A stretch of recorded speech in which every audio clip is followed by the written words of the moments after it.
Welcome back, Crucible Concepts, to another KeyForge video.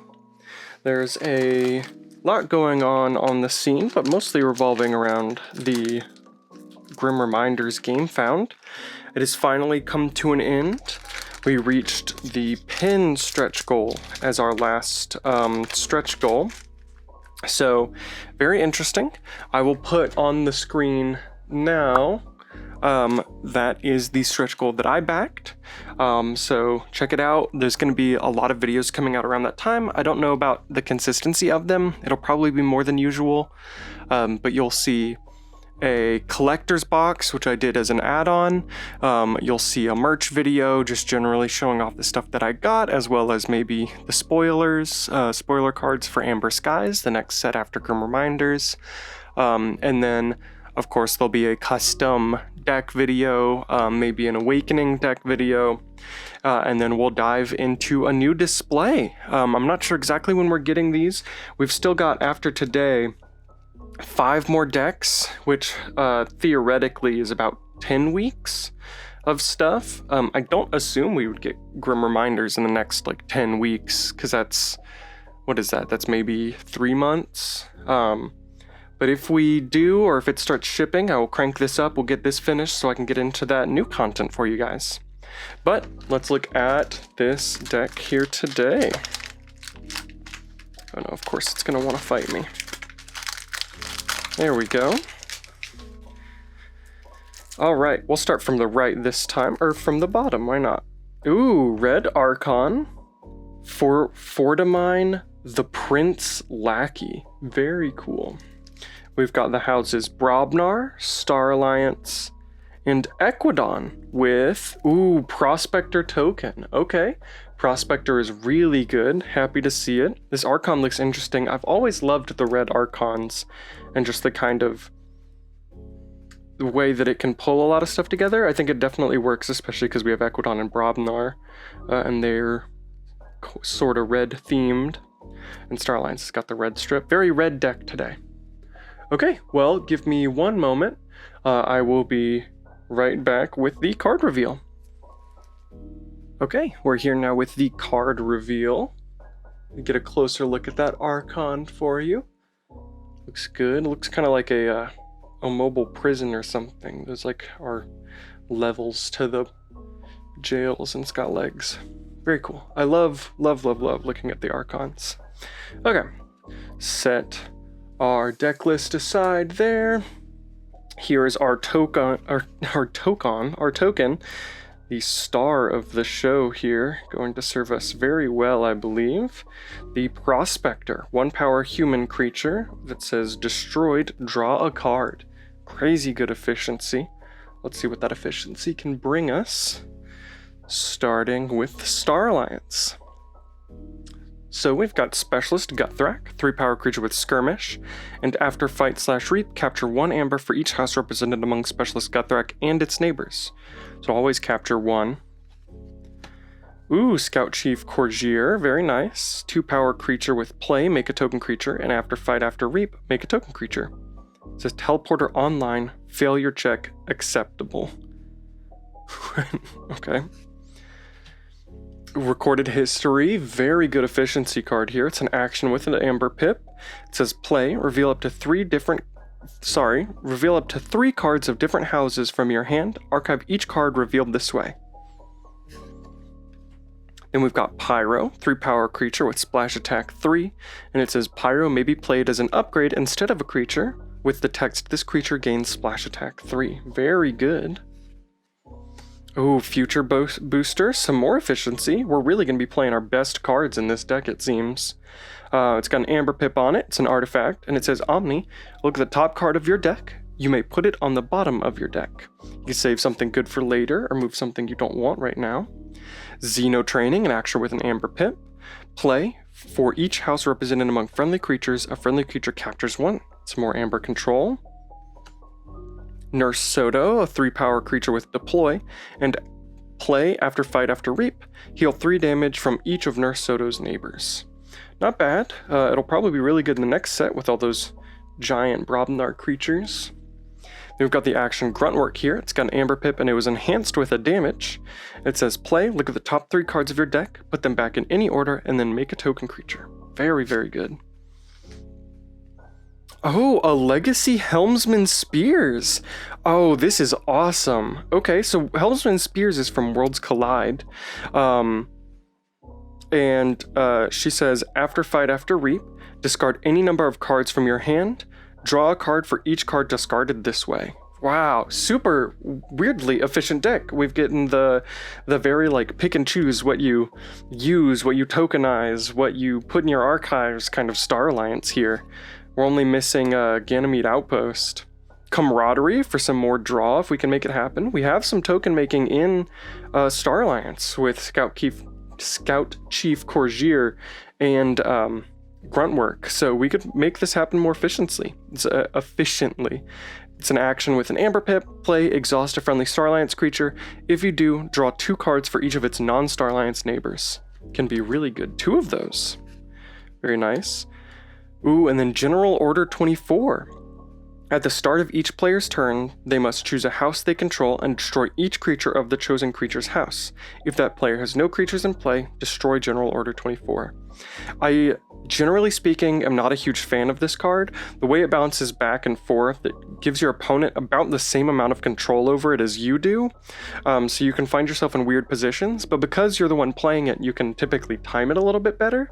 And I've been loving it in Winds of Exchange, especially in decks with Prospector. Because if it bounces, back to me, and I have to name Equidon, hopefully I've got a bunch of Prospectors on the board, and then it's like, okay, at the start of my turn, draw a bunch of cards, basically. Okay, and that's our Star Alliance. On to our Equidon. I can't believe we got a Legacy, that's so exciting. And this seems like such an interesting deck. We got the action, the Visible Hand here. It was enhanced with a damage, and play, it says play, make 2 token creatures, reveal your hand to your opponent. This card is super interesting because for decks that aren't Winds of Exchange, it becomes like the worst card because you can't make token creatures, then you reveal your hand to your opponent. So I've had a couple of times where either I would play Merkins and I would hit this from my opponent, or my opponent would play like a Merkins or something, play the top card of my deck, and then they just show me their hand, and that's all that happens. So it's always fun when that happens. It's such an interesting card in that way. And we've got the Old Tinker, 3-power creature with elusive, and after reap, discard a card from your hand, draw a card. We are just all gas. Ooh, Shrewd Investor with a enhanced Amber Pip, 4-power elusive, play. You may have your opponent gain 1 Amber. If you do, capture 4. Be nice if there's a way to take advantage of that. Okay, Ornate Talking Tray. It's an artifact with an Amber, and it says Omni, destroy Ornate Talking Tray, make a token creature. Ooh, 2 of those. And then Hieron, it's an action that says play, make a token creature. If there is a combined total of 6 Amber or more between both players' pools, archive Hieron. 2 of those. Okay, no wonder we got an Equidon token creature. Oh, and then one of the best artifact control cards in this set, Auction Off. It's got an Amber Pip on it. It says play, purge an artifact. Its controller gains 1 Amber. Oh, and then some really good Amber control here. Wow, this deck has got it all. I think we might be missing creature control, but that's fine. When that might change in Brobnar. Trade Secrets is an action play. Discard any number of Equidon cards from your hand. Steal 1 Amber for each card discarded this way. That's great with the Hierons. If we don't need to make tokens and we need a big steal late game, we pull them from our archives, and then it's a guaranteed 2 steal at least. Okay, the Blacksmith. Jizraya, the Blacksmith. 4 power and elusive. At the start of each player's turn, that player chooses to either make a token creature or draw a card. It's kind of doing both for me, but if we have something in our discard we really need to get to, we can make a Prospector, and that'll get us 2 cards deeper. I feel like I've said it before, but I have weird feelings about Blacksmith, because the opponent will always get to take advantage of it, and then if they board wipe or they kill it, then, you don't get anything. Sometimes it's not worth playing. Ooh, Exoshell System. Probably not great with Prospectors, but that's okay. It's an artifact that says play, make a token creature. Each friendly token creature gains elusive. It could be great if we wanted to reap out with our Prospectors, but I feel like most of the time you just want them to get destroyed, so forcing your opponent to fight into them. Or, well, that might be good, because if they have a bunch and you're threatening to, you know, reap for 6, your opponent might have to fight them off, and then we'll have to exhaust more creatures to get rid of less of them. Oh, and then we have an exchange program to take advantage of our, oh no, how have I forgotten its name? I'm gonna look back at it, because this, I never get decks with the exchange program in there at the same time as this card. Why can't, Shrewd Investor was not coming to me. So we can actually swap the Shrewd Investor, which is great, because I don't get a lot of decks with exchange program in them. It's an action with an Amber Pip. It says play, choose a friendly flank creature and an enemy flank creature. If you do, swap control of those creatures. So in this deck, I want to make sure that Shrewd Investor stays on a flank. Okay, and then no rare in Equidon, but we got all the hits, it seems. Alrighty, and into Brobnar, we've got the 4-power creature Rowdy Scald. It is where we got our damage and Amber enhancement. Very nice. Press Gang, make a token creature. It's an action. If an enemy creature was destroyed this turn, archive Press Gang. Another archive token making, very nice.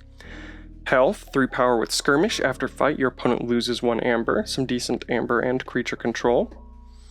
Ooh, Jarl Svend, 7-power giant creature with after an enemy creature is destroyed, fighting Jarl Svend, make a token creature. Jarl Svend must survive the fight. Oh, and then Unguarded Camp. It's an action with an Amber Pip, and it says play. For each creature you control in excess of your opponent, a friendly creature captures 1. Each creature cannot capture more than 1 Amber this way. Very, very cool, especially if we want to spam out our prospectors. And then Smith, more if we have more creatures. Very good. It's got an Amber Pip, it's an action. It says play, gain 2 Amber if you control more creatures than your opponent. Very good. Shattered Throne. It is an artifact with 1 Amber Pip. After a creature is used to fight, it captures 1 Amber. Might not be great in this deck, just because it doesn't seem like we're doing a whole lot of fighting other than Jarl Svend and Pelf, but maybe if we get some Might Clubs or something in here, or some Shock Herders, that could be really helpful. We'll see, but it might also be worth playing just for the Amber Pip, and then if we get auction off and, you know, we only have our own artifacts, this could be a great target to purge to gain an extra Amber. Overrun, it's an action with an Amber Pip, and it says play.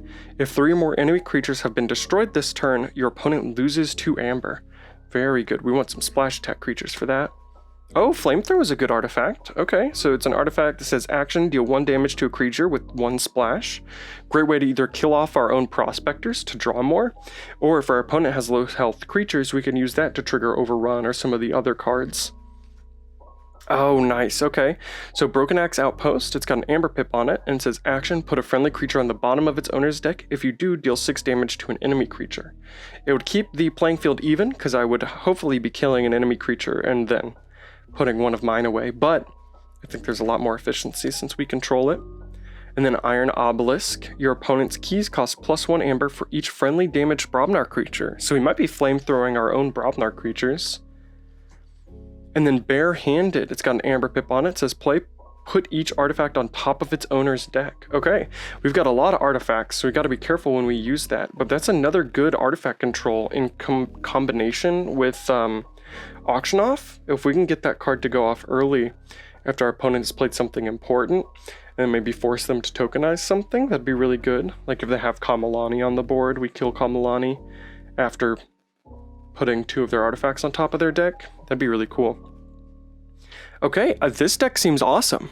We could use a little bit more creature control out of the Brobnar. It's got all of the kind of bonuses that Brobnar gets from if you have done creature control, but not a lot of the creature control itself. I think we would definitely want to slap our Pyro as an upgrade onto our Pelf. I think that would be super good, or onto our Jarl Svend, just to keep the Brobnar fighting super heavy with the splash and better take advantage of like Overrun, Flamethrower, stuff like that. Smith. But that's about a 3-turn setup because the Brobnar creatures need to be in place, then Star Alliance and go back into Brobnar and fight. But still, super efficient, like crazy efficient. I'll be spinning through the cards in this deck. And that legacy is so cool. It's such a good legacy. Okay, I will stop ranting and riving. about this deck, and I will be back in just a moment for the breakdown. Welcome everybody to the deck breakdown. We've got our usual piles, prospectors on display, amber control, expected amber, artifact control, creature control, and token making. Most of the cards of the deck ended up in at least one of these piles, except for raw efficiency cards. I think every card that isn't in here is like camaraderie or some other very efficient card that we had. So very interesting. There is our SAS. It is 67. It is a lot lower than I expected, to be completely honest. The -3 in meta comes from our creature control and our lack of board clears. So we've got no board clears and our creature control is low, which leads to a -4 in meta. But then we have a +1 from our artifact control because we've got two really good cards. The anti-synergy is weird. So we've got Shattered Throne, but we have a low total creature power, so we won't be able to take advantage of it often. We have Barehanded, which is good artifact control, but we also have 9 artifacts in this deck, which is interesting. It'll play into the efficiency of the deck even more if we can get all 9 of them in play. And then General Order 24 is negative because we've got a lot of creatures with good fight effects and good reap effects that we wouldn't want to kill. So I'm thinking stuff like General Order 24, if we can auction it off, or Shattered Throne, if we can auction that off as well, it'd be awesome to get those purged out of our deck and then also get some amber for it, which would up our efficiency even more. Barehanded will be very case by case. I think unfortunately it'll probably get discarded a lot in the late game. We just have to hope it shows up in the early game so we can bounce our opponent's artifacts and then auction it off later. But very, very interesting. I expect it to be higher. I'm thinking this probably outplays its SAS by like a lot. I think in the right hands, if you're moving fast enough, I mean, some of this creature control you can actually definitely take advantage of. So we'll see. I'll definitely have to play this. I'm very excited. I think I'm going to set it aside and try and get in a game with it soon. But there is our extras and counts. Very happy to see what we've got going on here. It's very strange, but very good. Our bonus amber is 17, which is awesome. For those of you who've been watching for a while, you know that my goal is typically 18, which is lofty. A lot of decks won't have it, but that means just playing through the deck once will get you to a key. So 17 is huge. It's where a lot of our expected amber comes from that you'll see in a moment. Then in our archiving, we've got Recorded History as the only card. It's targeted. And then in our breakdown, we've got 16 actions, which is above average, 11 creatures, which is well below average, 9 artifacts, which is triple the average number. I think you typically get about 3 or 4. So it's 9, which is just huge. No upgrades, surprisingly. We have Pyro, which obviously doesn't count because it's a creature, but can be an upgrade. And then our token generation is 18, which is really good. Again, that's not 18 individual cards, that's just how many tokens your deck can in theory make in one pass through of it. So we could theoretically, every time we play through our deck, which will be often with how fast it is, make 18 prospectors. That's a lot of reaping and a lot of drawing more cards. So seems very, very interesting. We will go ahead and get those two out of here. And there is our amber and control. So our amber control section itself is actually pretty low. We've got a lot of cards that deal with our opponent's amber, but they're rated pretty low. Most of them are capture, except for something like Exchange Program where we're actively getting amber back. Pelf, Overrun, and Trade Secrets are all like only ways of actively getting rid of amber. Iron Obelisk also increases key cost, but we don't have a lot of Brobnar creatures. I don't think it'll come to play super often. And then auction off one of our artifact controls actively works against it by giving our opponent an amber if we purge one of their artifacts. Expected amber is 18, which is actually only 1 higher than the bonus amber, which I think is interesting. It's mostly because of Smith. So Smith gives us, it's rated at 2.5 because it's 1 bonus amber and then 2 if you can get the effect to go off. But then the rest of it is mostly bonus amber or weird effects that like give you amber, but you know, do they? Artifact control 1.8 and then creature control 5.7, which again is low, but I think we kind of expected that. Going through the deck, there wasn't a whole lot of creature control cards, period. So it'll be very interesting. Stinks that our only thing close to a board wipe is General Order 24, but if we can play it super specific situations and draw it at the right time, then I think it'll still be good. Let's get looking at these individual cards. So in our Amber control, if I can pick it up, hello. Starting off with Trade Secrets. Trade Secrets was rated pretty low. Oh, this is, this is Amber control. It was rated pretty low just because I think it requires you to discard excess cards. But again, I think with the double Hieron and then like Blacksmith and the Old Tinker, there are cards that I will just end up having at times where I definitely don't want them or need them.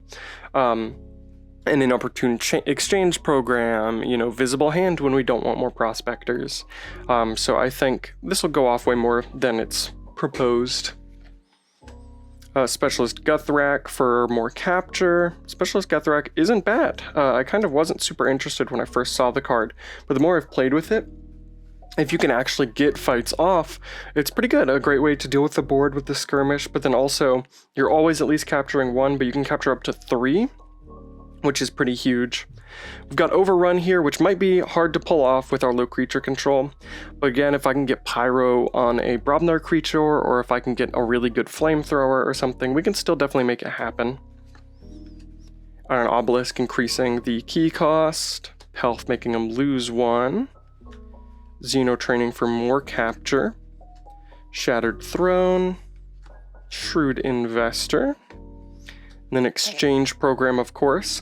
I think that if our opponent doesn't have very good creature control, we're in a pretty awesome position because we can load up Shrewd Investor, you know, Xeno Training, do just capture after capture after capture onto this creature, Unguarded Camp, everything that we can, and then Exchange Program it. So we have to make sure we're trying to set that up. And then, of course, our Unguarded Camp for more capture. So there's a few options in there that aren't capture, and there is a way to deal with our captured amber, which is big. You don't see that a whole lot in Winds of Exchange. But it's not the best, so the number's not super high, but I think it's still good, and with how fast this deck is, you'll always have an answer of some sort, you know? But then we've got the expected amber, and like I said, most of it is bonus pips, so there's only 2 cards in here that directly affect our amber. I don't count the bonus pips in this pile. So Rowdy Scald gives us an amber pip. I could have put him in creature control because of the 2 damage, but I think 1 amber is more prevalent in a game state and or just in general than 2 damage pips. And then Smith, which if we control more creatures, we gain an additional 2 amber. 2 very good cards. Hopefully we can actually take advantage of them. Then our beautiful, beautiful artifact control here. Barehanded, putting each artifact on top of its owner's deck, again, can really bite us in the butt. Might just be a discard in the late game. In fact, it probably is. But if we have a game where we've accidentally tokenized all of our artifacts and we get to the late game and we can pull off a barehanded, it could come in handy. Then we've got Auction Off here, which is Purge an artifact, which is just huge. To toss it and remove it from the game, this is something that people should be afraid of, a lot like Reclaimed by Nature. If someone's got like a Blorb Hive or some important artifact, this is just, hey, it's gone. Hey, I'm not worried about it. It doesn't exist anymore. Our creature control here, we've got our Pyro for Splash Attack 3, Flamethrower for Splash Attack 1, essentially. Broken Axe Outpost, which again makes the playing field even because I'm destroying an enemy creature, hopefully, and then putting one on the bottom of my deck. But obviously it's still super worth it. That damage is great. And plus, in the form of an artifact, it stops a lot of things that can really lock up the board state by preventing actions like Bryozoark or Kaup. That would typically require like a fight. If I can't fight, all I have to do is get a creature onto the board and then I can deal with it. And then the contentious, the much debated General Order 24. If you have express opinions about this card in the comments, let me know. But have a lot of trouble making it work to its best ability, and especially in this deck, it's got so much anti-synergy attached to it. I will very hopefully be hitting that with my own auction off.